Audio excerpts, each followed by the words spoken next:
काय झालं आप्पा? काय नाही बस. कसला विचार करतोयस? ते जरा माहिती आहे मला, तुला हे लगीन करायचं नव्हतं. तुला एक गंमत सांगू का? जेव्हा तुझ्या आईशी माझं जमलं ना, तेव्हा मला बी लगीन करायचं नव्हतं.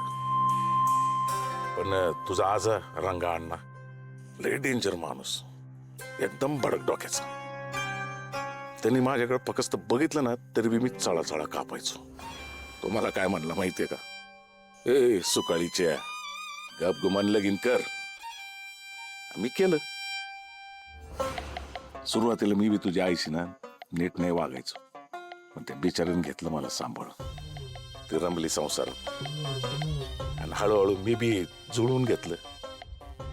आता बघ की इतकी वर्ष झाली कसं समजा सुरळीत चाललंय.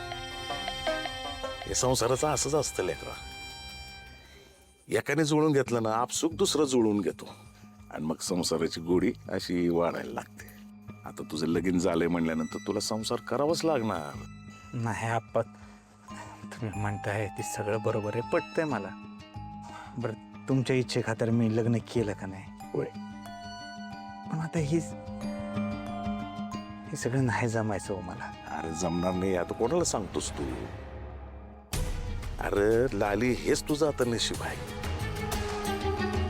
मी काय म्हणतोय तुझ्या डोसक्यात शिरतंय का? हां, बघू जमवतो मी काहीतरी. हा.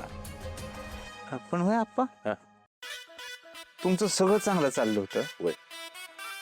तुम्ही बारक्या आईशी कसं काय लग्न केलं? ते पुन्हा कधीतरी सांगेन. हा? पण मी आता तुला जे काय सांगितलं ते ध्यानात ठेवायचं. हा? चल चल झोपेला चल.